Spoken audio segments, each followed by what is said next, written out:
أعوذ بالله من الشيطان الرجيم. بسم الله الرحمن الرحيم. ذلك نتلوه عليك من الآيات والذكر الحكيم. إن مثل عيسى عند الله كمثل آدم خلقه من تراب ثم قال له كن فيكون. الحق من ربك فلا تكن من الممترين. فمن حاجك فيه من بعد ما جاءك من العلم فقل تعالوا ندعو أبناءنا وأبناءكم ونساءنا ونساءكم وأنفسنا وأنفسكم ثم نبتهل فنجعل لعنة الله على الكاذبين. إن هذا لهو القصص الحق وما من إله إلا الله وإن الله لهو العزيز الحكيم.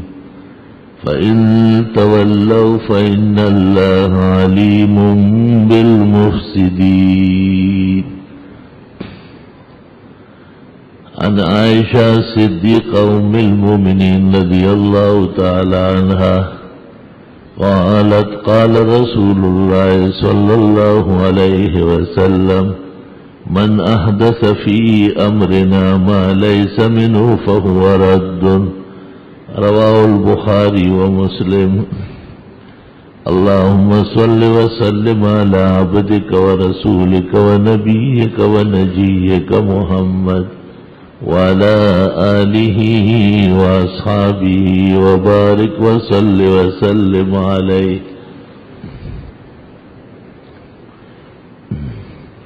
قابل قدر بزرگوں، محترم سامعین، جو آیتیں میں نے تلاوت کی ہے، ان آیات میں اللہ نے کچھ ضابطے بیان فرمائے کہ جو دین آیا ہے قرآن اور سنت کی شکل میں، یہ دو ٹوک ہے اور پند اور نصیحت سے لبریز ہے۔ آدم علیہ السلام یا عیسیٰ علیہ السلام یا دیگر انبیاء کی تشریف آوری قدرت خداوندی کا مظہر ہے۔ اس میں انسان اپنی طرف سے دخل اندازی نہیں کر سکتا ہے۔ یہ دین جس میں انسانوں کو انبیاء کی وفات یا ولادت پہ دخل اندازی کی اجازت نہیں ہے، یہ برحق دین ہے، اور اس کے حق ہونے میں شک تک نہ فرمائے۔ اس کے مقابلے میں وہ دین ہوگا جس میں میلاد منایا جائے گا اور جس میں 12 وفات کی رسمیں ہوگی، اور کہیں کسی امام کی شہادت کا دن ہوگا۔ مختلف تقریبات ان کی خود ساختہ ہوگی۔ خود ساختہ پروگراموں سے ہٹ کر اتباع دین مسلمانوں پر فرض ہے، اور پھر انہیں سخت تنبیہ کی گئی جال سازوں کو۔ دو آیات مباہلہ کی ہے، لیکن کا حاصل یہ ہے کہ اگر تم سیدھے نہیں ہوئے تو تمہاری نسل تباہ ہو جائے گی۔ نسل اس لیے بھی تباہ ہے کہ جو یہ کرتے ہیں وہ گزشتہ نسلوں میں نہیں ہے۔ تو جیسے اس کا اصل نہیں ہے، نیچے فرع بھی نہیں ہوگا، اور جو ہوگا وہ اسلام سے لا تعلق ہوں گے۔ اسلام سے تعلق کے دو ذریعے ہیں، ایک توحید اور دوسری سنت۔ توحید عقیدے کی پختگی کو کہتے ہیں۔ جب مرے ہوئے لوگوں کو حاضر ناظر سمجھا جائے اور دنیا سے گزرے ہوئے کو مشکل کشا مانا جائے، اور جو آخرت میں داخل ہو چکے ہیں ان کا پوجا کیا جائے، تو توحید نہیں رہتی۔ عیسائیوں کے ہاں غلط تصور قائم ہوا تھا، کیونکہ عیسیٰ مسیح کی ولادت قدرت کے ایک کرشمے کے مطابق تھی۔ ہر شخص کے ولاد میں مرد اور زن کا امتزاج ہوتا ہے، اس کے بعد بچہ پیدا ہوتا ہے، لیکن عیسیٰ علیہ السلام کی تولد میں قدرت کا کرشمہ کن فیکون ظاہر ہوا تھا، اور اپنے وقت کی ایک پاک دامن، نیک خصلت، ولی الصفت، صاحب باکرامت مائی مریم کے بطن سے حضرت بحکمی خداوندی ظاہر ہوئے تھے۔ اس کو وجہ بنا کر کے اس دن کو منانے لگے کرسمس کے نام سے، اور عیسیٰ علیہ السلام کو خدا و خدا کا شریک و خدا کا بیٹا تک کہنے لگے۔ جیسے لوگ قبروں کے پوجا کرتے ہیں، ان کی منتیں اور نیازیں دیتے ہیں اور ان سے حاجت برائی اور مشکل کشائی کی امید رکھتے ہیں، پھر بھی کہتے ہیں کہ ہم موحد مسلمان ہیں۔ اسی طرح عیسائیوں نے تین خدا ماننے کے بعد اپنے آپ کو موحد تثلیثی کہا تھا، اور عیسائیت کا اب تک ایک نعرہ ہے التوحید هو التثلیث والتثلیث هو التوحید۔ تین خدا مانے یا ایک مانے یا تین مانے، سب برابر ہے۔ قرآن نے اس پر کہا فلعنۃ اللہ علی الکاذبین، ایسے جھوٹوں پہ لعنت۔ تین خدا ماننے کے بعد توحید کہاں رہی، اور ایک خدا کے ماننے کے بعد تین کی حاجت کہاں رہتی ہے؟ جو ایسا کہے فلعنۃ اللہ علی الکاذبین۔ اس سے پتہ چلا کہ انبیاء علیہ السلام کے جو معاہد ہے وہ اوقات ہے جن میں ان کے ساتھ خدائی برتاؤ بشکل اعجاز ظاہر ہوا ہے۔ جب تک دینی مکرمت قائم ہو اور دینی محاسن موجود ہو، لوگ سیدھے راستے پر چلتے ہیں، اور سیدھا راستہ بہت ضروری ہے۔ ہر نماز کی ہر رکعت میں یہی دعا ہے، اہدنا الصراط المستقیم۔ اور عیسائیت کا رد کر کے صحیح عقائد پیش کر کے رب العزت نے کہا ان اللہ ربی و ربکم فاعبدوہ ھذا صراط مستقیم۔ عیسیٰ علیہ السلام بطور نبی برحق کے، خدائی رسول معصوم کے، صاحب شریعت و انجیل ہونے کے، جو پروگرام ان کا اور تعارف قرآن پیش کرتا ہے یہ درست ہے اور یہ صراط مستقیم ہے، اور عیسائی خود غلط ڈھب پہ چل پڑے۔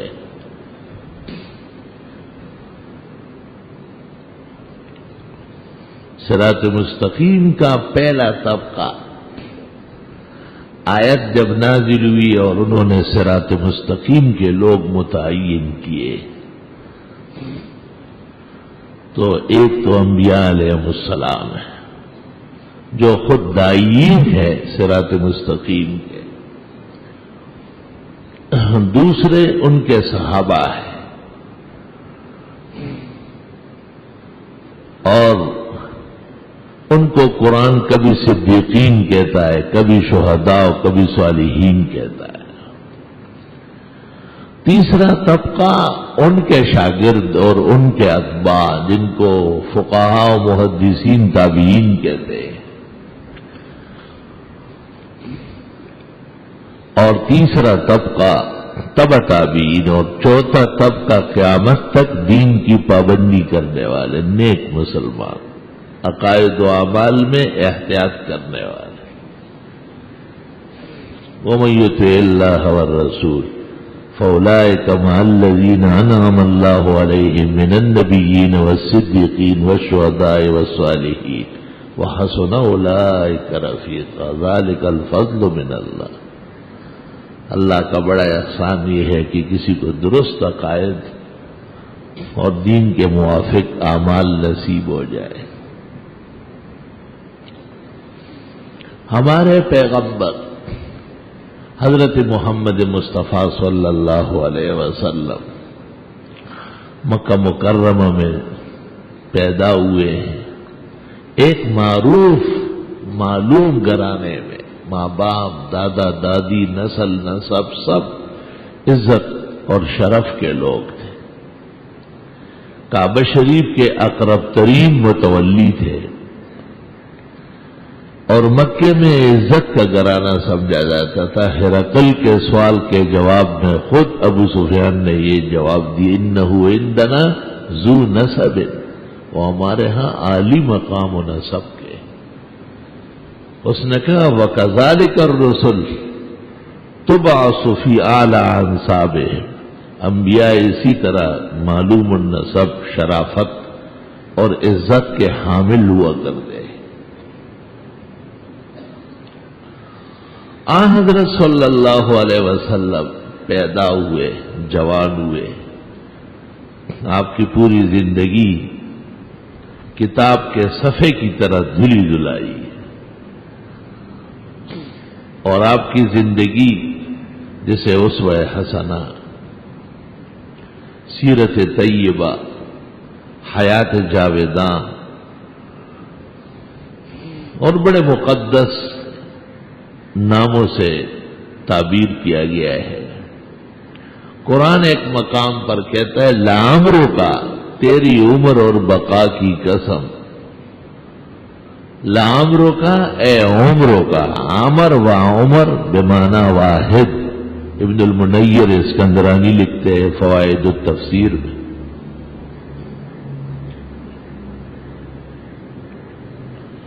حضرت کی زندگی کو گواہ بنایا اللہ تعالیٰ نے. یہ قاعدہ ہے کہ رب العزت کو مخلوق میں سے جن کو مرتبہ اور بزرگی دینی ہے ان کی قسم کھا لیتا ہے. مخلوق کو اجازت نہیں ہے کہ کسی مخلوق کو خدا کے ہوتے ہوئے یہ مقام اور مرتبہ دے. اس لیے اللہ کے علاوہ کسی کی قسم کھانا ناجائز. تیرے ہونٹوں کی قسم ہو، تیرے رخسار کی قسم ہو، تیرے زلفوں کی قسم ہو. یہ عاشق دیوانے محبوب کے اداؤں کی قسمیں کھاتے پاگل پن میں. یوسف علیہ السلام سے جب عزیز مصر کی بیوی نے ملاقات کی تو اس نے کہا آپ کی آنکھیں بڑی خوبصورت ہے. تو حضرت یوسف نے کہا یہ تب جب قیامت کے دن اللہ تعالیٰ کے دیدار سے محروم نہ ہو جائے. تو اس نے کہا کہ آپ کے بال بڑے خوبصورت ہیں، آپ کے زلف بڑے شان و شوکت کے ہیں. تو آپ نے فرمایا یہ تب جب کہ یہ سر قیامت کے دن شرمندگی سے بچ جائے. اس نے کہا آپ کا چہرہ بہت ہی گلاب کی طرح حسین جمیل ہے. تو حضرت نے کہا یہ تب کہ قیامت کے دن کے روز سیاہی سے بچے. اور وہ ایک ایک عضو پر کلام کرتی تھی فریب کے لیے.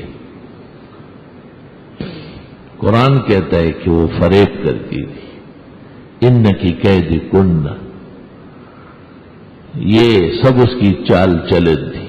لیکن یوسف علیہ السلام نے وہ تمام مجاز کو تتر بتر کر دیا اور اس پر واضح کیا کہ اعضائے جسم حقیقت میں زندگی کے ارکان ہے اور یہ فنا کے بعد و بیان ہے. اس میں بقا آئے گی اللہ باقی کی عبادت صحیح سے. اللہ اکبر. دنیا کی چیزیں کیا معنی رکھتی ہے، بچ ہی نہیں سکتی. انسان خود مٹی ہونے والا ہے. اور وہ ایک عاشق اپنی معشوق کو کہتا ہے کہ یہ ذلی بیا پدے لار راشا او پخمارو سترگو میں پریوت الگردنا، کہ میری قبر کے راستے سے گزرتے ہوئے آ جاؤ اور دیکھ لو کہ میری خوبصورت آنکھوں پر قبر کی مٹی گر رہی ہے۔ کچھ دنوں بعد نہ آنکھیں ہوتی ہیں نہ جسم ہوتا ہے، زمین کا ایک حصہ بن جاتا ہے۔ تو ایسی چیزوں پر فخر کیا کیا جائے گا؟ فخر تو اللہ کے احسان پر ہے، شکر تو رب العزت کی مہربانیوں پر ہے۔ پہلا احسان اور پہلی مہربانی خلق اور ایمان کے بعد درست عقیدے اور عمل کا نصیب ہونا ہے۔ کہ دنیا کے پریشان کن ماحول میں انسان جائیداد بھی کھو بیٹھتا ہے، سرمایہ بھی اس کا ضائع ہو جاتا ہے، گھر اور زمینیں بھی ختم ہو جاتی ہے، سلطنت پلٹ جاتی ہے، لیکن دین اور ایمان کا محفوظ رہنا یہ سب سے بڑی کامیابی ہے۔ درست عقیدے پر قائم رہنا اس احسان کا کوئی بدل نہیں ہے۔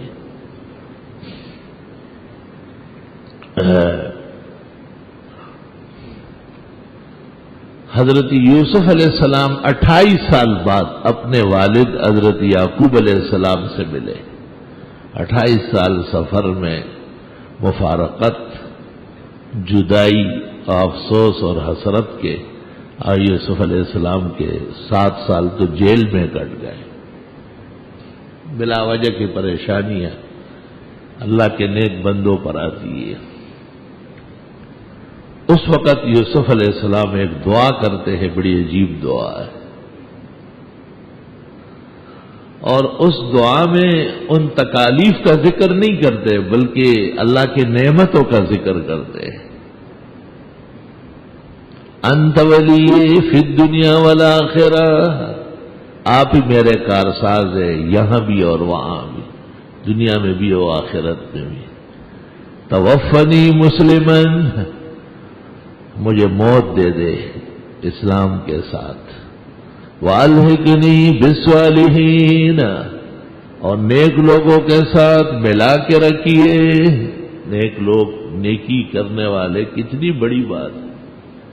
یوسف علیہ السلام پیغمبر ہے، بادشاہ مصر ہے، خدا کی نعمتوں کی ان پہ بارش ہے، لیکن فرماتے والحقنی بالصالحین، نیک لوگوں کے ساتھ مجھے رکھے، یہ بڑا کام ہو جائے گا۔ اس کے بعد کوئی اور دعا نہیں۔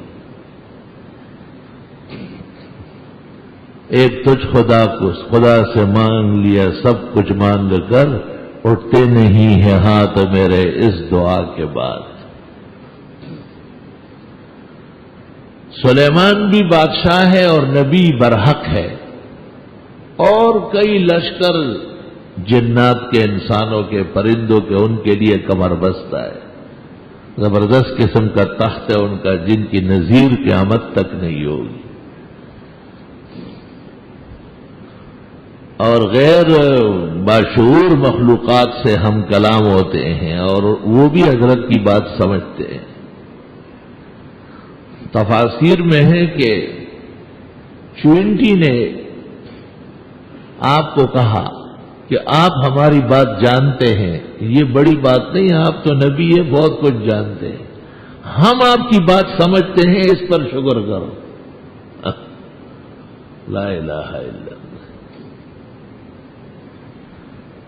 حضرت لاؤ لشکر کے ساتھ جا رہے تھے تو ایک چوئنٹی اپنے تمام قوم قبیلے کو میدان میں لائی تھی۔ ایک کوئی ان کا مذہبی رسمی تہوار تھا، جھنڈیاں اٹھائے اور گھومے پھرے، ادھر کھڑے ہو دھوپ میں، ادھر کھڑے ہو۔ تو حضرت کو دیکھ کر ان کے لشکروں کو اپنے لوگوں سے کہا ادخلوا مساکنکم، اپنے اپنے گھروں میں جاؤ، چھپ جاؤ۔ لا یختمنکم سلیمان وجنودہ وہم لا یشعرون، سلیمان شان و شوکت لاؤ لشکر سے گزر رہے ہیں، کہیں ان کے پیروں میں کچل جاؤ گے، حضرت کو پتہ بھی نہیں ہوگا۔ چھوٹی سی مخلوق ہے، لیکن شعور اللہ رب العالمین نے اتنا دیا ہے کہ یہ ایمان رکھتی ہے کہ انبیاء غیب دان نہیں ہیں، ان کو علم غیب نہیں، لائے شورو اتنے لمبے لمبے پگڑیاں ہوتی ہے اور ہری اور کیا کیا رسم، اور ہر وقت قبروں کو غیب دان و حاجت روا کے ترانے پڑھاتے اور لوگوں کو گمراہ و بے دین بنانے کے چکر میں رہتے۔ فتبسم ضاحكا من قولها، موقع تو ہنسنے کا تھا لیکن انبیاء زیادہ ہنستے نہیں ہیں، مسکراتے ہیں۔ حضرت بھی مسکرائے اس کی بات سن کر۔ وقال رب اوزعنی ان اشکر نعمتک التی انعمت علی وعلی والدی، حضرت نے فرمایا خدایا توفیق دے کہ آپ نے جو احسانات مجھ پر اور میرے ماں باپ پہ کیے ہیں ان کا شکر کروں۔ وَأَدْخِلْنِي وَأَنْ أَعْمَلَ صَالِحًا تَرْضَاهُ، اور توفیق دے کہ ایسا کام کروں جو آپ کو پسند ہے۔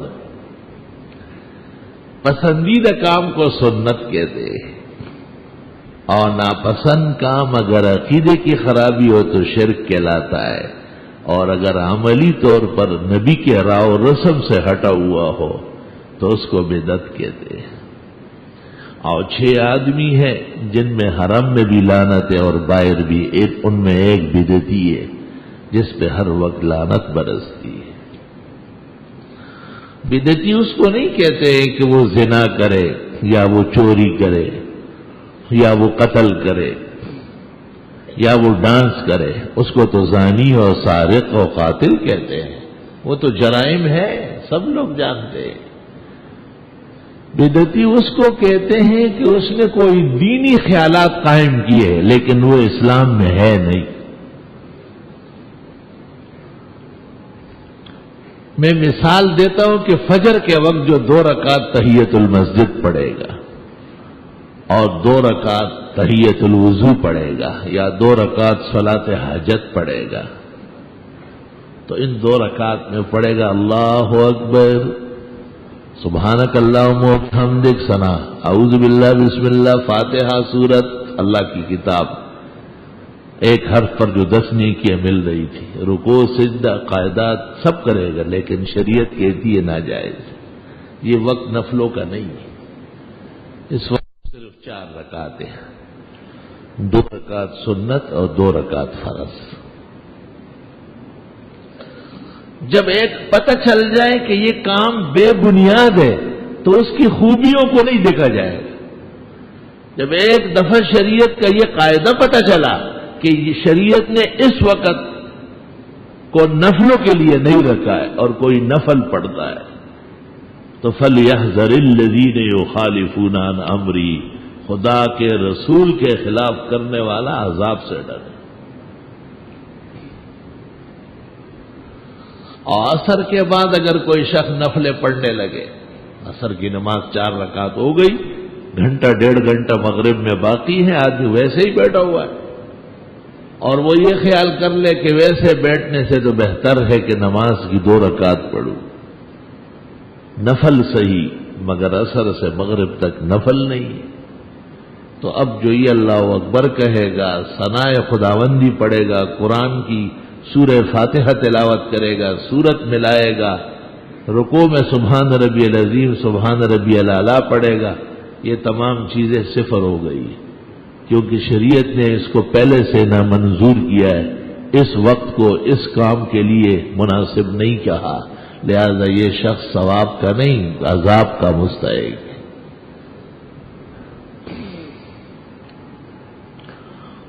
فجر کے وقت ہر طرح نوافل پر پابندی ہے، اور جب سورج نکل آئے اور 2 رکعت اشراق کی پڑھ لے تو حج اور عمرے کا ثواب ملے گا۔ حج اور عمرے کا ثواب، مسلمانوں کا عقیدہ ہے کہ حج یا عمرہ صرف ایک مقام پر ہو سکتا ہے اور اس کو کعبۃ اللہ کہتے ہیں۔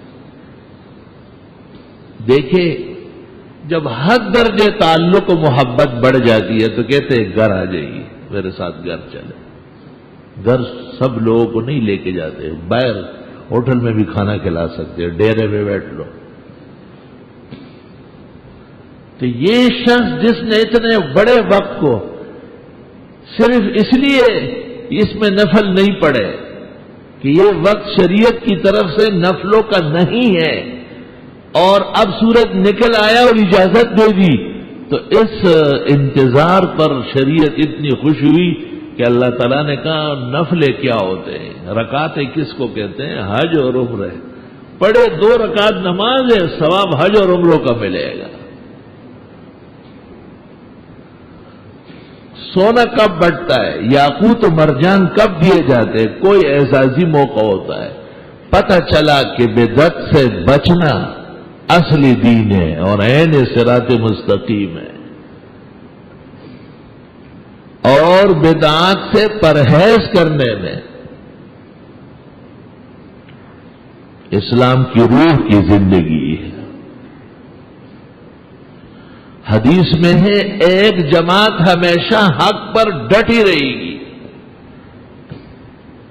دنیا کی کوئی طاقت ان کو اس سے پیچھے نہیں ہٹا سکے گی، اور دین میں جتنا اضافہ کیا جاتا ہے اس کے خلاف وہ آواز اٹھائیں گے، یہاں تک کہ یہی جماعت دجال سے لڑے گی اور ہمیشہ اہل باطل سے یہ نبرد آزماؤ۔ بخاری مسلم دونوں میں یہ حدیث موجود ہے اور کتب میں بھی۔ اللہ حتی یقاتل آخر هذه الامہ الدجال، یہ الفاظ اس کے اخیر میں آیا ہے۔ علماء کہتے ہیں یہ اہل سنت والجماعت کی جماعت۔ ابن شہاب زہری نے کا قول عبدالرزاق نے مصنف میں نقل کیا، اہل سنت کی پہلی جماعت صحابہ ہے۔ قیامت تک اہل سنت پابند ہے کہ وہ اذان سے لے کے نماز تک، اور مہد پنگوڑے سے لے کر لحد اور قبر تک، اور اعمال سے لے کر کے عقائد تک، تمام دین میں صحابہ کی پیروی کرے۔ صحابہ کرام کی پیروی اور ان کے اتباع میں اہل سنت والجماعت کی حیات ہے، ان کی نشاط ہے، دونوں جہانوں کی عزت ہے، اور ان کو اہل سنت کہتے اس لیے ہے کہ یہ پیغمبر کی سنت اور پیغمبر کے صحابہ کی جماعت کے پابند ہے۔ اگر سنت کے مطابق کوئی کام ہے یا صحابہ کی جماعت کا کوئی کام ہے تو اس پہ کوئی اعتراض نہیں۔ عید الفطر پر کیا اعتراض ہے؟ عید الاضحیٰ پر کیا اعتراض ہے؟ پکی عید ہے، سنت اور جماعت کے مطابق ہے، لیکن میلاد والی تاریخ اور دن کو عید سے تعبیر کرنا یہ یار لوگوں کی خانہ ساز کوشش ہے، اور سنت اور صحابہ کی جماعت تو کیا ایک ایک فرد اس سے بیزار ہے۔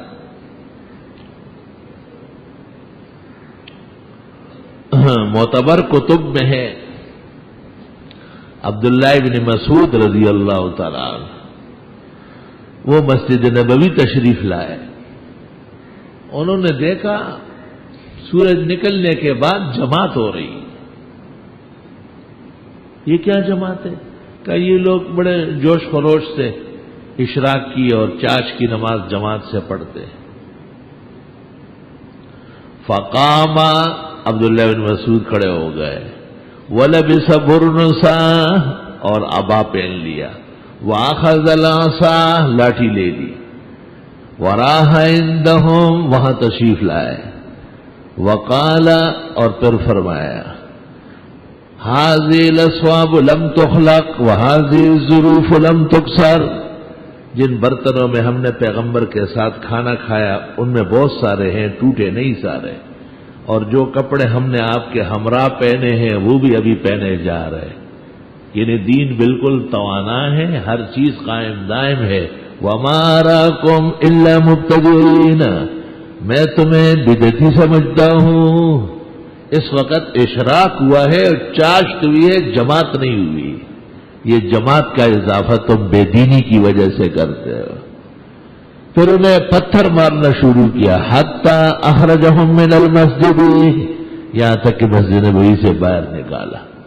ایسا زمانہ تھا کہ بدعتیوں کو باہر نکالا جاتا ہے، اب بدعتی اہل حق کو نکالتے ہیں، اور یہ پیغمبر کے صحابہ ہیں۔ ترمذی شریف میں ہے، ایک شخص نے نماز پڑھائی اور سورۃ فاتحہ سے پہلے بسم اللہ الرحمن الرحیم الحمدللہ رب العالمین، جیسے فاتحہ بلند آواز سے پڑھنا تو بسم اللہ بھی ایسا پڑھا۔ بسم اللہ کوئی گناہ کا کلمہ تو نہیں۔ نماز سے جب فارغ ہو گیا تو باپ نے بلایا، باپ صحابی ہے بڑے، یا بنیا، اے میرے پیارے بیٹے، قد صلیت خلف رسول اللہ صلی اللہ علیہ وسلم وابی بکر وعمر وعثمان، میں نے پیغمبر کے پیچھے نمازیں پڑھی، ابو بکر عمر اور عثمان کے پیچھے پڑھی، ایک نے بھی فاتحہ کے ساتھ فاتحہ کی طرح بسم اللہ اونچا نہیں پڑھا۔ پھر کیا فرماتا، آگے سن لو، اور میں نے نبی کے صحابہ کو دیکھا جو بدعت کے سب سے زیادہ مخالف ہوتے تھے، یا بنیا ایاک والحدث فی الاسلام، اے میرے پیارے بیٹے، اسلام میں بدعتیں کرنے سے بچ کے رہو۔ یہ صحابہ ہیں جن کے سامنے دین بنا ہے، قرآن نازل ہوا ہے، نبی مبعوث ہوئے ہیں۔ انہوں نے نہیں کہا کہ کوئی بھی اچھا کام ہو اچھی نیت سے ثواب ہو جائے گا، تیری نیت شریعت کا مقابلہ نہیں کر سکتی۔ کوئی فلم میں جا کے بیٹھے کہ میں نے دیکھنا ہے کہ یہ کیسا ہے، لوگوں کو منع کروں گا، لعنت ہو اس بیٹھنے پر اور اس خانہ ساز خیال پر۔ ایسا تو ہر گناہ کے ساتھ آپ ارتکاب کریں گے، اور اپنا جو ہے نا اپنے پاگل کا دیا جلایا ہے اور اس کہیں گے کہ ذرا دیکھنا ہے تاکہ میں لوگوں کو کہوں تو صحیح کہ زنا بہت خراب کام ہے اور گناہ بہت خراب کام ہے۔ نہ شریعت نے جن چیزوں سے دور رہنے کا کہا ہے اس سے دور رہنے میں ایمان کی بچت، صراط مستقیم کا نصیب ہونا اور دونوں جہانوں کی سعادت و نجات کا ملنا ہے۔ ترمذی شریف جلد اول صفحہ 50۔ اللہ اکبر۔ حضرت عمر کے بیٹے عبداللہ ابن عمر، جن کو شیخ الصحابہ کہتے ہیں محدثین، بڑے پیارے نوجوان عمر سے بہت ہی زیادہ متبع سنت ہے۔ آپ اس کا اندازہ لگا لیں ذرا کتنا مشکل کام ہے۔ رسول کریم صلی اللہ علیہ وسلم جو مکے سے مدینہ آئے یا مدینے سے پھر مکہ تشریف لائے، اور آپ نے جہاں فجر راستے میں پڑھی، جہاں ظہر پڑھی، جہاں عصر اور مغرب و عشاء پڑھی، آپ نے وہاں نشان رکھے تھے، اور سفر ایسا کرتے تھے کہ وہ نمازیں ادھر ہی آ جائے۔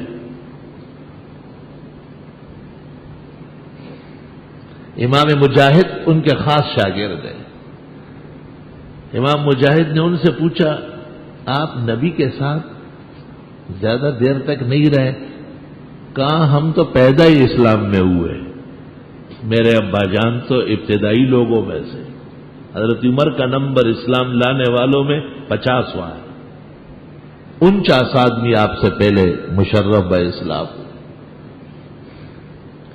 کہا حدیثیں زیادہ نہیں سناتے ہو؟ فرمایا ڈر لگتا ہے کہیں ایسا نہ ہو کہ غلط بات نبی کی طرف نکلے۔ تو اب حضرت امام مجاہد ابن جبر کہتے ایک بات میں نے پوچھی اور اس پر حدیث سنائی، میں یہ نہ پوچھتا تو یہ 400 میل کا سفر آنا جانا خاموشی سے گزرتا۔ یہ تقوی و احتیاط دے گئے۔ یہ عبداللہ ابن عمر بما شاگردوں کے ایک مسجد میں پہنچ گئے، وہاں اذان ختم ہوئی، ان حضرات کا خیال تھا کہ اب جماعت ہوگی ہم بھی شریک ہو جائیں گے۔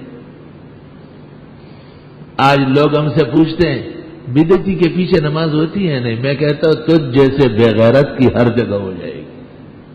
تجھ میں ایمان کی غیرت ہوتی تو یہ سوال بھی نہ پیدا کرتے۔ بدعتی کا مطلب کیا ہے؟ دشمن خدا و رسول۔ تو خدا کے دشمن اور رسول کے دشمن کے پیچھے آپ اقتدا کرتے ہیں۔ یہ صحابہ ہے، ان کے سامنے دین بنا ہے۔ اسلام آیا ہے، قرآن نازل ہوا ہے، اور انہوں نے پیغمبر کے لیے زندگی بھر خون دیا ہے، جانیں کٹوائی ہے۔ جب جماعت کھڑی ہونے لگی تو ایک شخص پھر اذان کی طرح الفاظ کہنے لگا۔ عبداللہ ابن عمر نے پوچھا یہ کیا ہے؟ کہ یہاں یہ عادت ہے کہ دوبارہ لوگوں کے بلانے کے لیے ہم تصویب کرتے ہیں مقرر اذان۔ تو عبداللہ ابن عمر نے یہ نہیں کہا کہ اچھا کام ہے، جنہوں نے پہلی اذان نہیں سنی ہو وہ یہ سن لے، اچھا کام ہے، گھروں میں بیٹھے ہوئے ہیں تو ذرا کسی میلاد والی مجلس میں گھس جائے تاکہ نامہ اعمال میں شیطان کی خوشی لکھ دی جائے۔ عبداللہ ابن عمر نے کیا کہا؟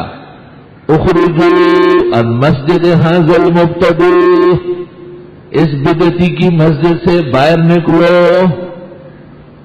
لوگ کہتے ہیں بدعتی کے پیچھے پڑھنا، صحابہ کہتے ہیں اس کی مسجد میں اپنی بھی نہ پڑھنا۔ لے یہ فرق ہو گیا،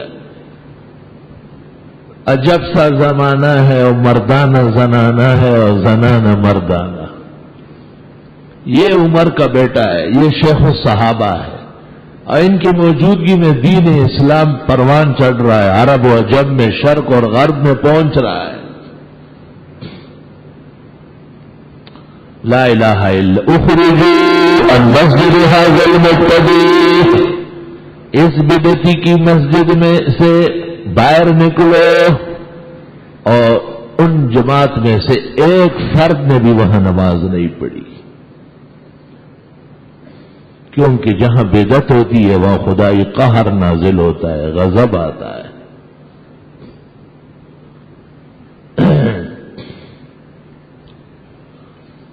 کہتے ہیں 12 ربیع الاول میلاد ہے، تو اب تک تو اس کا نام تھا 12 وفات۔ یہ تبدیلی کب آ گئی ہے؟ جب بدعات عروج پر ہو گئی، اور جب سنتیں عروج پر تھی، اور الحمدللہ اہل حق کے ہاں اب بھی پوری فضا و کائنات سنتوں سے بھری ہوئی۔ مبتدئین کی روسیائی کے لیے یہ کافی نہیں ہے کہ حرمین شریفین زادہم اللہ حفظا و سلاما ورزقنا اللہ زیارتہ للعمر والحج وللزیارات، اللہ تعالیٰ بار بار نصیب فرمائے ایمان و توبہ اور عمل کے ساتھ وہاں جانا۔ ان کو تو پتہ نہیں کہ ربیع الاول کا مہینہ ہے اور کوئی پروگرام ہونا چاہیے، کوئی جلسہ و تہوار۔ حرمین شریفین کیا معنی رکھتا ہے؟ ایک مثال دیتا ہوں، مختصر وقت میں ساری باتیں تو نہیں ہو سکتی، عقل مند کے لیے اشارہ کافی۔ ایک مثال دیتا ہوں اور طالب علم بغور سنیں۔ ہماری حنفی فقہ میں سب سے بڑی کتاب ہدایہ ہے، صاحب ہدایہ فقہاء کے سرخیل کہلاتے ہیں۔ انہوں نے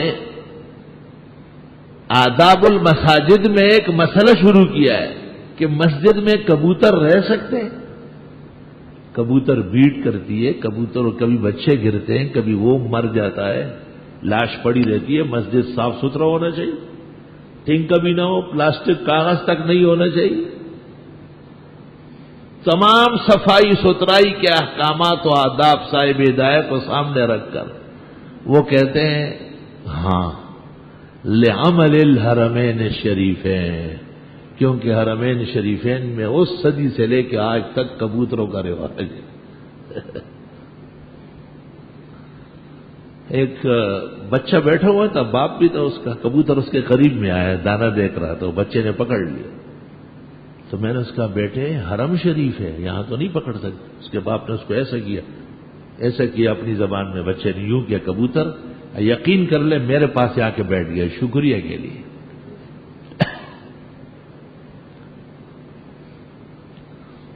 مجھے ایک پولیس افسر کہتا ہے یہ حاجیوں کو سمجھاؤ، یہ باجرہ لے کے آتے ہیں۔ میں نے کہا میں بھی لایا ہوں تھوڑا سا، تو مجھے کہتے ہیں لاؤ میں ڈالوں۔ یقین کرے کعبے کے قریب جو چر رہے تھے ان کے آگے ڈالا اور آنکھوں سے آنسو پوچھنے لگا۔ عقیدہ تو ایک جیسا ہے، کوئی فرق تھوڑا ہی ہے۔ میں نے کہا تھوڑا سا باجرہ آج میں بھی لایا ہوں، ذرا سا میں نے روزانہ ہم فجر کے بعد بیٹھتے ہی ہمارے پاس آ کے ایسے ایسے کرتے، کچھ بھی نہیں لائے۔ جب میں آنے لگا ایک دن پہلے وہ پولیس افسر مجھے کہتا ہے میں بھی تھوڑا تھوڑا ڈالنے لگا ہوں۔ پھر مجھے واقعہ سناتا ہے کہ جب ہم عراق کی گرفت میں ہو گئے اور بالکل خطرہ قریب تھا، بہت تکلیف دہ اوقات ان کے گزرے، تو کہا فہد ابن عبدالعزیز خادم الحرمین الشریفین نے یہاں مکے اور مدینے کے علماء سے پوچھا اتنی بڑی تکلیف کیوں آئی؟ انہوں نے بہت سارے وجوہات ذکر کیے، لیکن ایک وجہ یہ بتائی کہ اس صدی سے لے کر آج تک حرم کے آس پاس کبوتر رہتے تھے، آپ نے حکم دے دیا کہ یہ باہر نکالے، تو کہتے آدھا دن گزرا تھا اور آدھا دن باقی تھا کہ حکم دیا گیا کہ چاروں طرف باجرہ پھینکو، کبوتروں کو آنے دو، خبردار کہ کسی نے روک لیا۔ تو حرمین شریفین کا عمل حجت عمل ہے۔ یہ جو یہاں ٹانگیں بہت کھولتے ہیں اور ہاتھ ادھر رکھتے ہیں، لوگوں کو کہتے ہیں کیا مال الحدیث ہے۔ یہ قریب میں ایسے کھڑے تھے، میں نے کہا تیری کوئی چیز ہے یہاں؟ پاکستان میں لوگوں کو گمراہ کرتے ہو، جی ہم حرم والے ہیں، ہم والے ہیں، بس سب کچھ ہم والے ہیں۔ میں نے کہا جنازہ ہونے والا ہے، کہاں جاؤ گے؟ 4 تکبیریں اور آہستہ جنازہ ہوتا ہے۔ آپ تو پنجابی اردو سب کچھ بلند آواز، لاؤڈ اسپیکر بھی کم پڑ جاتا ہے۔ میں نے کہا تراویح کی کتنی رکعت پڑھتے ہو؟ 8۔ میں نے کہا یہاں کتنی کا؟ 20۔ میں چاروں مذہب متفق ہے 20 پہ، آپ نے جو 8 پڑھنے شروع کی اس کے لیے کوئی ہاٹ تلاش کرو، اس کی جگہ حرم نہیں ہے۔ میں نے کہا آپ کے لوگ ننگے سر ہوتے، لوگ کہتے یہ سنت ہے، کوئی امام، کوئی مؤذن، کوئی مدرس کعبے کا ہر ننگا سر دکھا دے مجھے۔ فلعنۃ اللہ علی الکاذبین، وہ اس طرح جھوٹ بولتے ہو، یہ اس طرح جھوٹ بولتے۔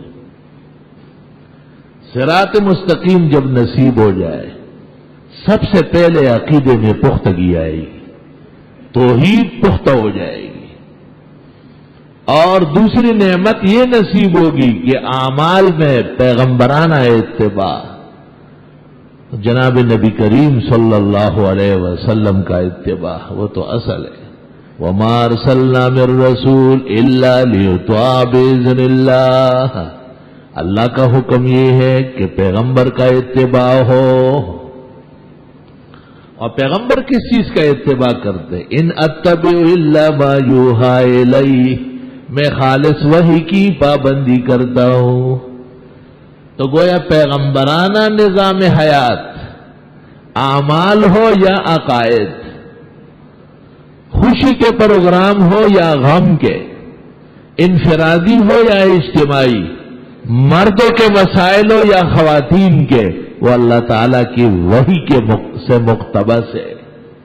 پیغمبرانہ اعمال، دنیا میں چاند ستارے، دنیا انہی کی روشنی سے آباد ہے، اور جب یہ بالکل نہیں رہیں گے اور شرک اور بدعت کی سیاہی پھیل جائے گی تو دنیا بے قیمت ہو جائے گی۔ اذا السماء انشقت، آسمان پھٹ پڑے گا، اذا السماء انفطرت واذا الکواکب انتثرت، ستارے جھڑ جائیں گے، واذا البحار سجرت، سمندروں میں آگ لگ جائے گی، واذا القبور بعثرت، قبریں اجڑ جائے گی، علمت نفس ما قدمت واخرت، ہر انسان کو جو اس نے نیکیاں کی ہے یا گناہ کیے ہیں، آگے اعمال بھیجے یا پیچھے چھوڑے، سب معلوم ہو جائے گا۔ استغفر اللہ استغفر اللہ۔ جناب نبی کریم صلی اللہ علیہ وسلم کامل دین لے کر کے آئے ہیں، اور کامل دین کی دلیل یہ ہے کہ ہمیں کسی سے کچھ لینے کی ضرورت نہیں ہے۔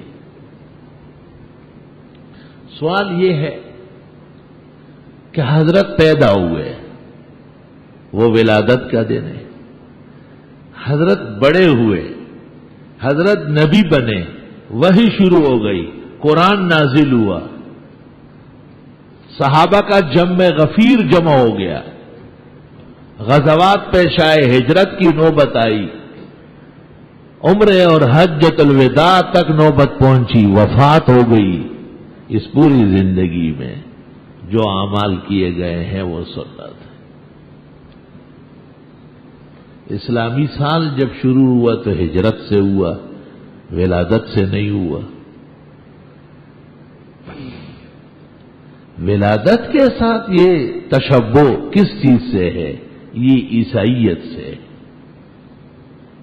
عیسائیت سے اور بہت ساری چیزوں میں، مثلا انگوٹھا چومنا، تو یہ حوالہ ہے انجیل برنباس کا، اسلام میں کوئی حوالہ اس کا نہیں ہے۔ اسلام میں تو نبی کا نام سن کر صلی اللہ علیہ وسلم، نام مقدس اذان میں ہو یا تکبیر میں، اشہد ان محمد رسول اللہ، یہی کلمہ آپ بھی پڑھیں گے۔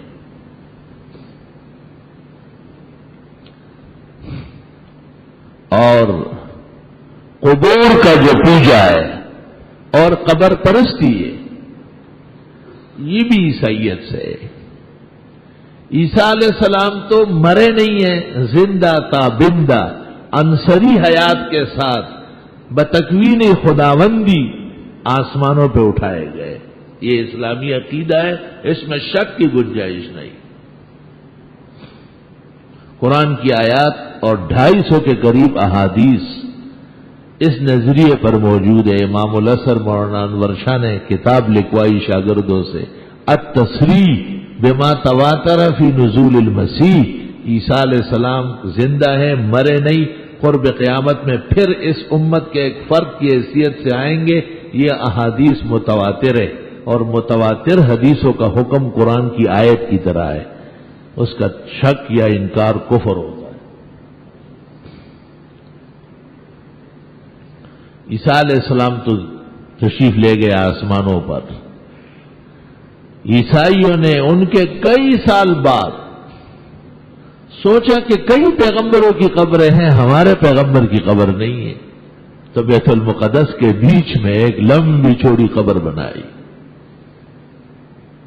اور اس پر لکھا ہے کہ عیسیٰ علیہ السلام کو یہودی بادشاہ نے پھانسی دی، اور مسلمان اس وقت جو لوگ تھے حواریون، وہ لاش لے کر کے آئے اور یہاں دفنایا۔ ان کی والدہ مائی مریم موجود نہیں تھی، جب وہ آئی تو اس نے کہا مجھے بیٹے کا چہرہ دکھاؤ۔ جب قبر کھود کے دیکھا گیا تو بیٹا ہے ہی، پھر بھی قبر اسی طرح بنی ہے، شال ڈلی ہوئی ہو، شان و شوکت۔ اس لیے بیت المقدس پر مسلمانوں کے علاوہ یہودی اور عیسائیوں کا بھی دعویٰ ہے، اگرچہ 100% غلط ہے وہ۔ اب یہ کہ عیسیٰ علیہ السلام تو آسمانوں پر تشریف لے گئے، وہ تو زندہ ہے، اور انہوں نے جعلی قبر بنائی، تو قبر کی کوئی چیز نہیں ہو سکتی تھی، تو وہ دن وفات بھی شک میں پڑ گئی۔ تو وہ دن جس میں حضرت عیسیٰ شرق قدس میں متولد ہوئے تھے بطن مریم سے، اس کی عید منانے لگے، اور آج تک پاکستان میں بھی ان دنوں میں چھٹیاں ہوتی۔ شرم تم کو مگر نہیں آئی۔ تو ان کی دیکھا دیکھی میلاد کے محفلیں ہونے لگی۔ اگر کوئی کہتا ہے کہ نہیں تو میں کہتا ہوں فقہ حنفی میں دکھا دے پھر۔ اگر کوئی کہتا ہے کہ یہ پہلے سے ہیں تو میں پوچھتا ہوں کہ پھر بخاری، مسلم، ترمذی، ابو داؤد، نسائی، ابن ماجہ، مصنف عبدالرزاق ابی اعلیٰ، تمام دنیا کے معتبرات حدیث میں سے کئی بھی دکھائے۔ وَإِن لَّمْ تَفْعَلُوا وَلَن تَفْعَلُوا فَاتَّقُوا النَّارَ، اگر نہیں دکھا سکتے ہیں تو جہنم سے بچو، بدعت کی سزا جہنم ہے۔ جناب رسول اللہ صلی اللہ علیہ وسلم کی حیات مبارکہ صرف میلاد کا نام نہیں ہے، اس لیے اہل حق کے جلسے کا نام سیرت النبی ہے، کہ پوری زندگی پر ایمان لانا اور اس کے مطابق زندگی بسر کرنا، اور ان کے کمالات اور خوبیوں کو اپنانا۔ وہ تو کمالات و خوبیوں ہی کا پیکر ہے، صرف ایک دن نہیں۔ پھر میلاد کے تذکرے جیسے لوگوں نے برد جو شروع کی ہے، یوم پیدائش منانا، اور اسلام میں اس کی کوئی حقیقت نہیں۔ 80 سال کا بوڑھا کہتا ہے یہ میرے پیدائش کا دن ہے، اس کا کیا مطلب؟ سب پیدا ہوتے ہیں، اللہ کی قدرت کے نظارے ہیں، اس دن کا شکر یہ ہے۔ عبداللہ ابن عمر کہتے ہیں جب میں 15 سال کا ہوا، بلوغ کو پہنچا، رسول اللہ صلی اللہ علیہ وسلم کو پتہ چلا، کہا آپ نے پگڑی منگوائی اور میرے سر پر باندھ دی۔ دیکھو بلوغ کی خوشی ہے کہ اب اس پر عبادات لازم ہو گئی۔ اور جن لوگوں نے ہجرت کی ہے، قرآن ان کا خاص ذکر کرتا ہے، وَهَاجَرُوا فِي سَبِيلِ اللَّهِ، لیکن ہجرت کی تاریخ کا کوئی تہوار نہیں۔ جن لوگوں نے بدر، احد، خندق، حدیبیہ، فتح مکہ، غزوہ اوطاس، غزوہ مریسی اور حنین و تبوک میں شرکت کی، اللہ رب العالمین نے ان کی فضیلت میں خصوصی آیات نازل فرمائی، لیکن اس دن کا کوئی پروگرام اور نہیں ہے، اس کے تہوار منانے کی حاجت نہیں رہی ہے۔ تہوار بنانا یا اس دن کو منانا یہ اسلام کا کام ہے، اور اسلام نے اس قسم کی ذمہ داری امت کی نہیں لگائی، اس لیے جو کام خیر القرون میں نہ تھا اور بعد میں کوئی کر لے وہ خلاف دین و خلاف سنت ہوگا، اس پر ثواب تو نہیں مل سکتا ہے، عذاب کا اندیشہ ہے۔ اللہ تعالیٰ مسلمانوں کو پورے اسلام پر، توحید اور سنت پر اور شرک اور بدعت سے بچنے کی زندگی اور اس کی نعمتیں نصیب فرمائے۔ وآخر دعوانا ان الحمدللہ۔ لوگوں کو پلانتے ہوئے آنا گناہ ہے، حدیث شریف میں ہے من تخطى رقاب الناس جعل جسرا علی جہنم یوم القیامہ، جو جمعے کے دن لوگوں کو پلانگ پلانگ کے آگے بڑھے اس کو جہنمیوں کے لیے پل بنایا جائے گا۔ الحمدللہ حمدا کثیرا وسبحان اللہ بکرۃ واصیلا، اللہ اکبر کبیرا، اشہد ان لا الہ الا اللہ وحدہ لا شریک لہ، واشہد ان سیدنا ومولانا محمدا احمد عبدہ ورسولہ، ارسلہ اللہ تعالی الى کافۃ الخلق بین یدی الساعة بشیرا ونذیرا وداعیا الی اللہ بإذنہ وسراجا منیرا۔ اللہم صل وسلم علی سیدنا ومولانا محمد وعلى آلہ واصحابہ وبارک وسلم علیہ، اما بعد فاعوذ باللہ من الشیطان الرجیم، لقد كان لكم في رسول الله أسوة حسنة لمن كان يرجو الله واليوم الآخر وذكر الله كثيرا، قال النبي صلى الله عليه وسلم إنما بعثت لأتمم مكارم الأخلاق۔ بارك الله لنا ولكم في القرآن العظيم ونفعنا وإياكم بالآيات والذكر الحكيم، إنه تعالى جواد قديم كريم ملك بر ورب رؤوف رحيم۔ الحمد لله جل وعلا، وصلى الله وسلم على رسوله المصطفى ونبيه المجتبى وأمينه على وحي السماء، وعلى آله النجبى وأصحابه الأتقياء أفضل الخلائق بعد الأنبياء، ومن بهديهم اقتدى وبآثارهم اقتفى من المفسرين والمحدثين والفقهاء إلى يوم الجزاء، أما بعد، فقد قال النبي صلى الله عليه وسلم ابو بکر فی الجنہ، عمر فی الجنہ، عثمان فی الجنہ، علی فی الجنہ، ابو عبیدۃ بن الجراح فی الجنہ، عبد الرحمن بن عوف فی الجنہ، طلحۃ بن عبید اللہ فی الجنہ، زبیر بن العوام فی الجنہ، سعد بن ابی وقاص فی الجنہ، سعید بن زید بن عمر بن نفیل فی الجنہ۔ وقال صلی اللہ علیہ وسلم خیر نساء بنی اسرائیل مریم وخیر نساء هذه الامة خدیجہ۔ وقال صلی اللہ علیہ وسلم فضل عائشہ علی النساء كفضل الثريد على سائر الطعام۔ وقال صلی اللہ علیہ وسلم لبنته فاطمہ، فاطمة سیدة نساء اہل الجنہ۔ وقال صلی اللہ علیہ وسلم اللہ اللہ فی اصحابی لا تتخذوهم غرضا من بعدی ومن احبهم فبحبی احبهم ومن ابغضهم فببغضی ابغضهم خیر القرون قرنی ثم الذین یلونهم ثم الذین یلونهم وقال صلی اللہ علیہ وسلم لا تسبوا اصحابی فإن أحدكم لو أنفق أحدا ذهب ما بلغ مد أحدهم ولا نصيفه إن الله يأمر بالعدل والإحسان وإيتاء ذي القربى وينهى عن الفحشاء والبغي والمنكر ولذكر الله أكبر والله يعلم ما تصنعون. صفحہ سیدھی فرما لیجیے. ماہ ربیع الاول سے متعلق شرعی آداب اور مسائل، بدعات اور منکرات کا رد اور اس میں مسائل و تفصیلات پر مشتمل ادارے کا ماہنامہ ربیع الاول شائع ہو گیا. اسے لے اور غور و فکر سے پڑھے اور امت کی رہنمائی کی کوشش فرمائے. صفحہ سیدھی فرما لیجیے، درمیان میں خالی جگہ نہ چھوڑیں. سر ڈھک کے نماز پڑھنا سنت طریقہ ہے. مرد کے لیے ضروری ہے شلوار کے پانچے ٹخنوں سے اوپر ہو. الحمدللہ رب العالمین وصلی اللہ وسلم علی رسول الکریم ونبی الامین وعلی آلہ واصحابہ اجمعین. ربنا آتنا فی الدنیا حسنہ وفی الآخرۃ حسنہ وقنا عذاب النار. صلی اللہ تعالی علی خیر خلق محمد وآلہ واصحابہ اجمعین برحمتہ. بسم اللہ الرحمن الرحیم. جو جوابات سننے آگے آ رہے ہیں وہ نمازیوں کا احترام کریں. نمازی کے آگے گزرنا بڑے گناہوں میں سے. کوشش کرے کہ ایسا کوئی وقائع آپ سے صادر نہ ہو. اللہ. اور لوگوں کی نماز باقی ہے اور تم اٹھ کے جانے لگے. جب تمہیں اتنا مرض تھا تو پیچھے صفوں میں کھڑے رہے تھے. بسم اللہ الرحمن الرحیم.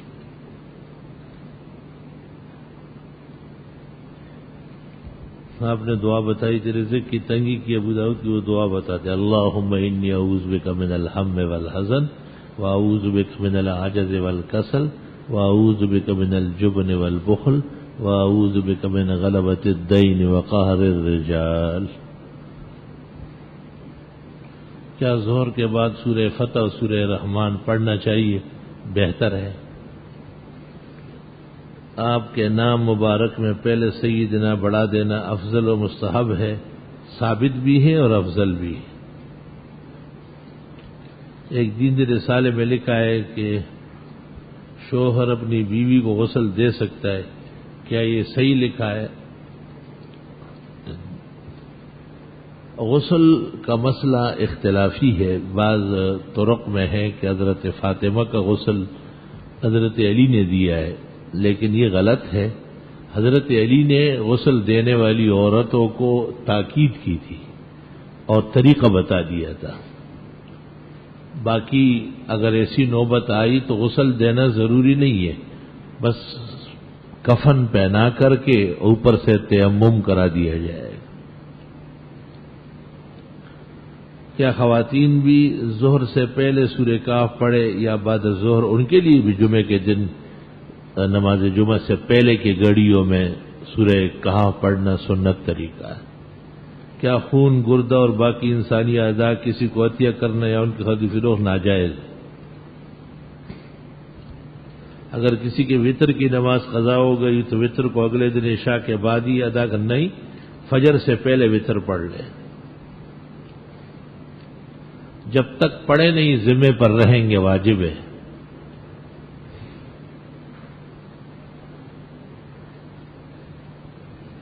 امام اعظم نے اجتہاد سے بھینس کو گائے پر قیاس کر کے حلال فرمایا. جامع الصغیر میں حضرت علی رضی اللہ تعالیٰ عنہ کا اثر موجود ہے کہ جاموس اور بقور برابر ہے. اسی طرح زکوٰۃ کا حکم بھی یاد ہے، یہ یاد ہے وہ زکوٰۃ آ جائے گی. والصائمة التي تكتفي بالرعي في أكثر الحول فإن علفها نصف الحول أو أكثر فلا زكاة فيها والزکات عند ابن ابو یوسف النصاب دون العفا وقال محمد وظفر تجب فیہما. صحیح ہے، عبارت میں کوئی نقصان نہیں ہے. مسئلہ کتاب الزکات کا ہے اور درس میں بیٹھ جاؤ وہاں سن لو. رخصتی کے وقت دلہن کے سر پر قرآن پاک کا سایہ کرتے، یہ رسوم اور بدعات میں سے. 12 ربیع الاول یا 10 محرم کے دن قرآن خوانی کرنے یا خوشی یا غم منانا. نفس خوشی ربیع الاول کے حساب سے کہ حضرت تشریف لائے، اور اپنے حساب سے نفل تلاوت ذکر خیرات، یہ کوئی منع کام نہیں ہے، لیکن اسے تہوار بنانا اور اسے ایک خاص قسم کا رنگ عید دینا، یہ بدعت و حرام ہے. اگر کہیں راستے میں قرآن کی تلاوت کرے تو اس کے لیے وضو ضروری ہے. یاد سے پڑھنے کے لیے وضو بہتر ہے، ضروری نہیں. ہاتھ لگائیں گے تو پھر وضو ضروری ہوگا. زنا کا کفارہ کس طرح ادا ہوگا؟ زنا کا کفارہ تو یہ کہ کوڑے کھائے اگر غیر شادی شدہ ہے، اور سنسار ہو جائے اگر شادی شدہ ہے. کسی ایسے ملک میں جائے جہاں شریعت نافذ ہے، ابھی سوات میں نافذ ہو جائے گی، وہاں قاضی کے سامنے اعتراف کرے اور رجم ہو جائے. قربانی کے صدار جو اپنے ملک میں رہتے ہیں، نماز عید کے فوراً بعد جانور ذبح کر دے، پھر میری نماز میں 1 گھنٹہ تاخیر ہو گیا کیونکہ میں دوسرے ملک میں رہتا ہوں، ابھی سوال یہ ہے کہ میری قربانی ادا ہو جائے. اگر ممکن ہو تو دونوں کا لحاظ کیا جائے، اور اگر ممکن نہیں ہے تو جس ملک میں جس شخص پر اعتماد کیا گیا، وکیل بنایا گیا، وکیل عید پڑھے تو موکل کی قربانی کر سکتا ہے. ایک حدیث کی، ایک انسان جب کسی دوسرے انسان کی برائی کرتا ہے تو در حقیقت اپنی ذات کی خامیاں اس میں تلاش کر رہا ہوتا ہے. اس قسم کی کوئی حدیث مجھے یاد نہیں ہے. کسی کی برائی کرنا، عیب جوئی کرنا، غیبت کرنا منع ہے، یہ تو ہے. جن صورتوں کی فضیلتیں ہیں ان کو نماز کے اندر پڑھ لینے سے فضیلت حاصل ہو جائے گی، زیادہ حاصل ہوگی. نماز میں تو ثواب بڑھتا ہے. زوجین کے مابین محبت کے لیے وظیفہ بتائے، اللہ تعالیٰ سے دعا مانگے. اور مولانا اشرف علی صاحب کی کتاب اعمال قرآنی، اس میں جو زوجین کی الفت و محبت کی ترکیبیں ہیں وہ کر لے عمل میں. بدعتی کہتے ہیں کہ تھانوی صاحب نے مسئلہ لے کے آیا کہ حضرت کا خیال نماز میں آنا. یہ عبارات جوابات ہو چکے ہیں. عبارات اکابر میں محقق الاثر امام اہل سنہ مولانا سرفراز خان نے تفصیلی جوابات دیے، اور یہ مولانا اشرف علی صاحب نے نہیں کہا ہے، آپ بھی غلط لکھ رہے ہیں. یہ صراط مستقیم کتاب میں سید احمد شہید اور شاہ اسماعیل کی طرف منسوب ہے وہ کتاب، اور اس کے کچھ حصوں میں مولانا عبدالحی صاحب بھی شریک ہیں. حضرت اگر اپنی قبر میں حیات ہے تو کوئی مومن شخص حضرت کی قبر مبارک میں داخل ہو کر زیارت کرے تو کیا وہ مومن شخص صحابی کہلائے گا؟ نہیں. وفات کے بعد خواب میں دیکھے یا قبر اطہر میں دیکھے، اس سے صحابی نہیں بنے گا. فضیلت و شرف حاصل ہوگا. گریبان کھلا سنت ہے یا نہیں سنت ہے؟ اگر سنت ہے تو کون سی حدیث؟ ترمذی شریف شمائل. آپ نے فرمایا علم حاصل کرو چاہے چین جانا پڑے. یہ حدیث جھوٹی ہے، کسی دشمن خدا اور رسول نے بنائی ہے. محدثین نے فیصلہ کیا ہے کہ یہ روایت نبی کی طرف منسوب کرنا ٹھیک نہیں ہے. ایسی کوئی حدیث آپ کی نہیں ہے، یہ دروغوں نے دروغ بنایا. اگر راستے میں سے پیسے ملے کیا یہ پیسے استعمال کر سکتے؟ امیر شخص اور غریب شخص دونوں کے لیے نہیں، کوئی بھی استعمال نہیں کر سکتا. اول تو اٹھانا نہیں چاہیے، اگر اٹھا لیے تو 1 سال تک اعلانات کریں گے، اور 1 سال کے بعد امام بخاری کہتے ہیں 3 سال تک اعلان ہوگا، اور 3 سال یا 1 سال کے بعد 2 گواہوں کے سامنے فقیر یا مسکین کو صدقہ کرے. اگر اصل مالک مل گیا اور اس نے منظور کر لی ہے تو ٹھیک ہے، ورنہ تاوان دینا پڑے گا. وطر نماز جب قضا ہو جائے تو کتنی رکعت کی ادا؟ جتنے وطر ہے ایسے ہی ادا کریں گے، قضا و ادا برابر ہے. 2 عورتیں کراچی میں رہتی تھی جبکہ ان کے خاوند لاہور میں ہیں. دونوں نے اپنی اپنی بیویوں کو طلاق نامے بذریعہ ڈاک بھجوائے. ایک عورت کو تو 2-3 دن کے بعد طلاق نامہ ملا، جبکہ تیسری کو 15 دن کے بعد. آپ سے پوچھنے ہیں کہ ان کی عدت کون سی شمار ہوگی؟ جس وقت سے خاوند نے طلاق دی ہے اس وقت سے عدت شروع ہے، عورت کو پتہ چلے یا نہ چلے، اس سے کوئی فرق نہیں پڑے گا۔ سورہ مریم میں جس طرح ذکر ہے کہ حضرت مریم ان کی ماں کی کچھ باتوں کا، سوالوں کا اللہ نے انہیں جواب دیا، تو اس گفتگو کی نوعیت کیا تھی؟ زکریا علیہ السلام کے ذریعے نظر، نیاز، صدقات، خیرات، ان چاروں کا فرق جیسے 150 اور 150 کا فرق ہے۔ مدینہ منورہ مسجد نور کو مسجد زرار کی طرح کہتے ہیں، یہ غلط کہتے ہیں، مسجد نور اور ہے، مسجد زرار وہ قباء کے راستے میں ہے۔ یہ بدعتیوں کی جہالت ہے۔ ایک عورت کا خاوند فوت ہو گیا، ان کا گھر بہت تنگ تھا، اس لیے گاؤں میں ان کا دوسرا بھائی رہتا تھا، ان کے گھر لے گئے، جنازہ اس کا بھائی کے گھر سے اٹھا، اب اس کی بیوی لوگوں کہنے میں آ کر 1 مہینہ عدت اس جیٹ کے گھر گزاری۔ اب وہ عورت اپنے گھر آنا چاہتی نہیں، جس گھر کے وہ لوگ مالک ہیں، جس میں زندگی میں رہتے تھے، وہیں عدت گزاری جائے گی۔ اگر اسپتال میں کوئی آدمی مر گیا تو اس کی بیوی اسپتال کے پلنگ کے ساتھ اپنے آپ کو 4 مہینے باندھ دے گی؟ یہ فضول بات ہے۔ اپنے گھر واپس آئے، خاوند راستے میں مر گیا تو کیا راستے سے عدت شروع ہو جائے گی؟ اسی گڑی سے آغاز ہے، اپنے گھر پہنچے۔ عدت گزارنے کے لیے عورت کے اوپر نیچے ہونے کی ضرورت نہیں، وہ تو اس لمحے سے شروع ہو گئی۔ جہاد کے بارے میں ایک کتاب کا نام بتائے، عبداللہ ابن المبارک کی کتاب ہے کتاب الجہاد۔ آپ کی قبر مبارک پر حاضری ہو تو سب سے بہتر درود و سلام جو نماز میں آپ پڑھتے ہیں، السلام علیکم ایھا النبی ورحمۃ اللہ وبرکاتہ، السلام علینا وعلی عباد اللہ الصالحین، اشہد ان لا الہ الا اللہ واشہد ان محمدا عبدہ ورسولہ، اللہم صل علی محمد وعلی آل محمد کما صلیت علی ابراہیم وعلی آل ابراہیم انک حمید مجید، اللہم بارک علی محمد وعلی آل محمد کما بارکت علی ابراہیم وعلی آل ابراہیم انک حمید مجید۔ یہ آپ ہی کے بتائے ہوئے ہیں، اور 656 سال تک مسلمان یہی قبر پر پڑھتے تھے۔ وہ گیت گات بعد میں نکلی ہے۔ رکوع ملنے کی اصل شرط کیا ہے؟ رکوع امام کو جس نے رکوع میں پایا اس کو رکعت مل گئی، اس قسم کی روایت آئی ہے۔ آپ کے مطابق تو مقتدی جھک رہا تھا اور امام اٹھ رہا تھا تو رکوع مل گیا؟ نہیں، ایک لمحے کے لیے مقتدی اور امام کی کمر کا باہم جھکا رہنا یہ شرط ہے۔ اگر یہ جا رہا تھا اور وہ اٹھ رہا تھا تو رکوع فوت ہو گیا، اس کی رکعت نکل گئی۔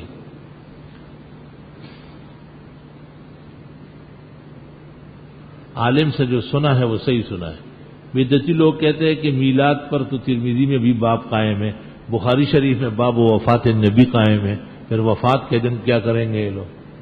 یہ کیا بات؟ میلاد تو یقیناً قائم ہے، کیا اس میں جلسے کا بھی ذکر ہے، اور اس میں چراغاں کا بھی بیان ہے، اور اس میں کھڑے ہو کے صلاۃ والسلام کا بھی بیان ہے، اور اس میں خرافات و لیانیات کا بھی بیان ہے، باب میلاد النبی، اور اس کے بعد حضرت کی ولادت باسعادت کی حدیثیں ہیں، اس کا کون منکر ہے؟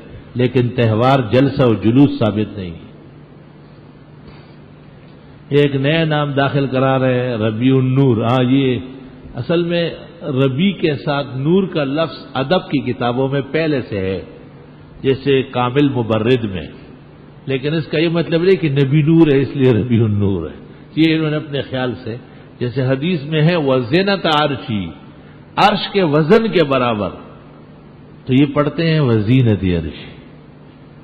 ایسا مولانا احتشام الحق تقریر میں کہتے تھے کہ ایک خطیب نے شعر پڑھا کہ دریا بہا بند، ایک شعر ہے اس کا مصرع ہے، دریا بہا بند، تو ایک عوام بیٹھا ہوا تھا جیسے بھی زور لگا کے آگے آ رہا تھا، وہ بڑا ہنس رہا تھا منہ کھول کھول کے، وہ خطیب بڑا حیران ہوا کہ مشکل ترین شعر ہے اور یہ آدمی سمجھ رہا ہے، تو اس سے نماز کے بعد پوچھا کہ آپ کو بہت مزہ آیا؟ جی بڑا مزہ آیا۔ کیسے؟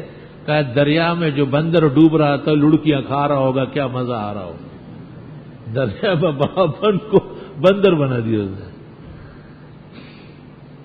میری والدہ کہتی کہ تمہاری عمر جب 35 سال ہو جائے گی تو تمہاری شادی کر دیں گے، ابھی میری عمر 20 سال ہے، وہ شادی کے ذکر سے ناراض ہو جاتی ہے کہ میں خفیہ نکاح کر سکتا ہوں، غیرت اور ایمان کا تو یہی تقاضا ہے، 21 سال پورا ہونے سے پہلے پہلے خوب موٹی تازی حسین جمیل شادی کر کے اور عیش کرو، سنت ادا کرو۔ اور ایسے والدین جو اولاد کے جذبات کے ساتھ کھیلتے ہیں، کتاب النکاح ہدایہ میں ہے، وہ والدین کہلانے کے حقدار نہیں ہیں۔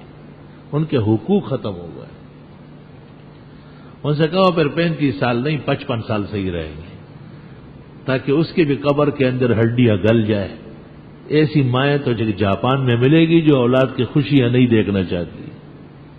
سچ کہا ہے فقہاء نے کہ جو اولاد کی تربیت نہیں کر سکتے اور بچا نہیں سکتے گناہوں سے وہ والدین کہلانے کے مستحق نہیں ہے. نماز میں فرض ہے، جان بوجھ کر چھوڑنے سے نماز نہیں ہوتی، لیکن بہت سارے لوگ نوافل بیٹھ کر پڑھتے. نوافل بیٹھ کر پڑھنے کی اجازت ہے باوجود قیام کے.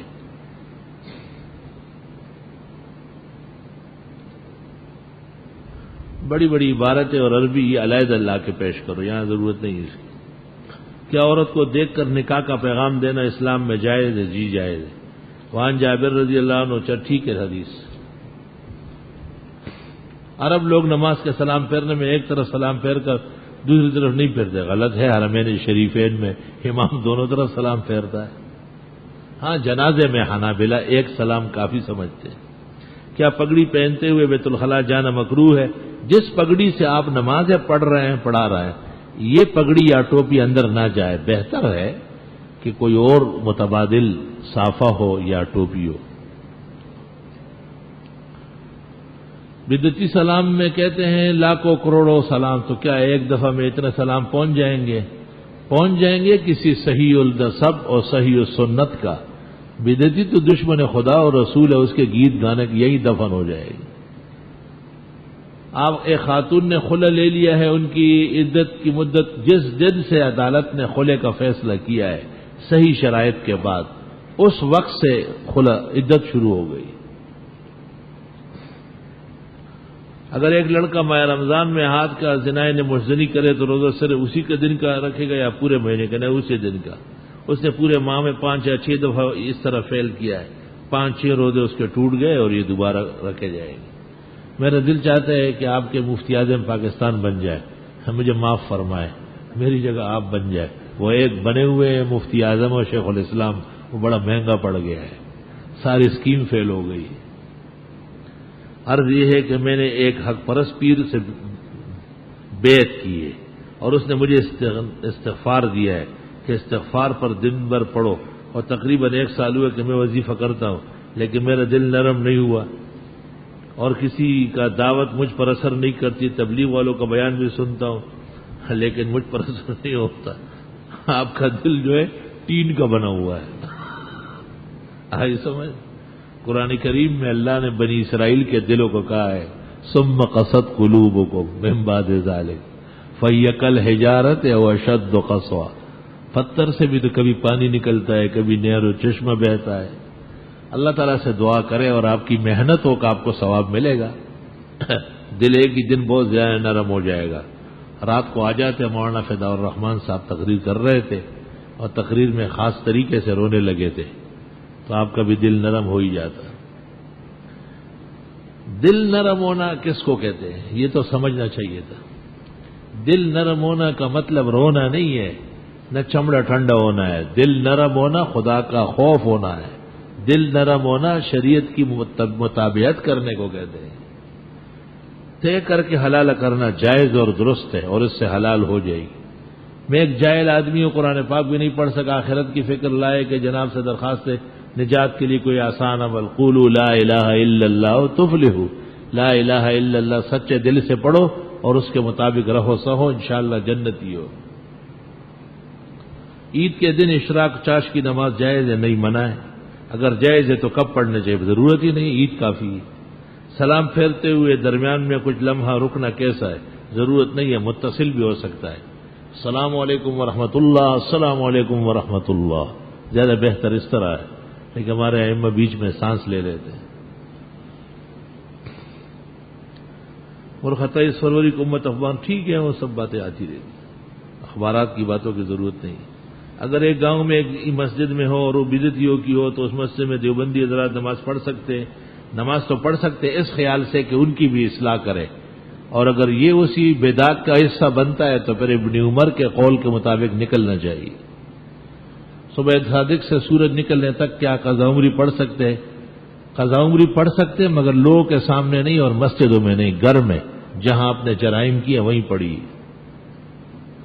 وضو کر کے بلڈ ٹیسٹ کرنے والے کیا خون باہر نہیں آیا، صرف سرنج میں گیا، نہیں، وضو ٹوٹ گیا. ادھر ادھر کی باتیں نہ بناؤ خوا. جنازے کے لیے جاتے وقت میت کے اقارب ایک آواز لگاتے کلمہ شہادت کلمہ شہادت، یہ بدعت ہے، حرام ناجائز ہے، اس سے بچنا چاہیے. میں نے دنیا کی تعلیم بہت حاصل کی، اب میری عمر 28 سال ہے، میں دین کی تعلیم سے آئی ہے میدان میں. ابھی تو مزہ آئے گا آپ کے علم پڑھنے کا. ان الکبیر اکبر و عقلا، بڑے کی عقل بھی بڑی ہوتی ہے، تجربہ بھی خوب ہوتا ہے، سمجھنا اور پڑھنے کی قدر بھی جانتا ہے. ولکن بالاسف اشغل قلبا، لیکن افسوس کہ وہ مشغول بہت ہوتا ہے. اللہ تعالیٰ آپ کا سایہ ہمارے سروں پہ قائم رکھے اور ہم آپ کے علم اور آپ کے فتووں سے خوب فائدہ لے. آمین. رسول اکرم صلی اللہ علیہ وسلم کا پسندیدہ رنگ کون سا تھا؟ سفید. کس رنگ کو آپ نے ناپسند فرمایا ہے؟ ہرا اور کالا. کیا مرنے کے بعد انسان اپنے مرحوم والدین کو محشر میں پہچانیں گے؟ بہت خوب.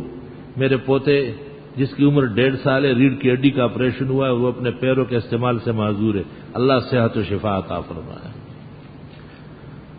حضرت اللہ آپ کی صحت تندرستی عطا فرمائے. آپ علم کا استغفر اللہ، میں علم کا ایک قطرہ بھی نہیں ہوں، دریا تو بڑی چیز ہے. حضرت میرا بیٹا ہے محمد، اس کے لیے دعا فرمائے. آمین. اللہ اس کے آپ کی مرادیں پوری فرمائے. گزارش ہے کہ میں 8 ماہ سے بے روزگار ہوں، کرایہ کے مکان میں رہتا ہوں، جبکہ 4 عدد بچے اسکول میں پڑھ رہے ہیں. الحمدللہ 2 بچے قرآن حافظ، یہ بہت مبارک. اور تیسرا حفظ کر رہا ہے، سخت پریشان ہو. استغفار کی کثرت کرے، کوئی وجہ نہیں ہے کہ آپ کی مشکل حل نہ ہو. جو لوگ استغفار صحیح طرح کریں گے ضرور مسائل حل ہوں گے. یہ قرآن کی آیات میں موجود ہے. یا تو استغفار غلط کرتے ہیں، یا عقل و ہوش کھو بیٹھے ہیں، یا اعتماد نہیں ہے. بعض اوقات تو بے اعتماد کو بھی اللہ خزانے دے دیتا ہے، اس کا اعتماد بھی بنا دیتا ہے. میری اہلیہ کی طبیعت بہت خراب ہے، اللہ صحت شف. میرے بیٹوں کی شادی کے لیے دعا. آمین. اللہ آسان فرمائے. میری بہن سیما مسعود ایک نئی بیماری میں مبتلا ہے، دعا کا. آمین. اللہ انہیں صحت زندگی دے. محمد رفیق بیمار ہے، ان کے لیے اللہ صحت شفا عطا فرمائے. مولانا خلیل احمد صاحب کا پچھلے دن انتقال ہو گیا، رب العالمین ان کو مغفرت فرمائے، ان کی پسماندگان کو صبر و اجر دے. پرویز محسن صاحب کے لیے وہ دماغ کے ٹیومر کے عارضے میں اللہ پاک زندگی اور صحت دے. جزاکم اللہ. تحفے کا شکریہ. الحمدللہ رب العالمین. نستغفرک اللہم و نسألک السلام والعافیہ. لا الہ الا اللہ وحدہ لا شریک لہ، لہ الملک و لہ الحمد وعلی کل شیء قدیر. ربنا آتنا فی الدنیا حسنہ وفی الآخرۃ حسنہ وقنا عذاب النار. جن حضرات نے مسائل پوچھے ہیں اللہ تعالیٰ ان کا دل و دماغ روشن فرمائے. جنہوں نے مشکلات کے ذکر کیے ہیں اللہ ان کو آسانیاں نصیب فرمائے. جن کے بیماریاں ہیں اللہ انہیں صحت شفا دے. جن کے بیماران ہیں اللہ ان کو تندرستی اور سلامتی عطا فرمائے. جو جس درد کرب پریشانی اور صدمے میں ہیں اللہ اپنے خزائن رحمت و احسان سے ان کی مدد و نصرت اور دستگیری فرمائے. صلی اللہ تعالی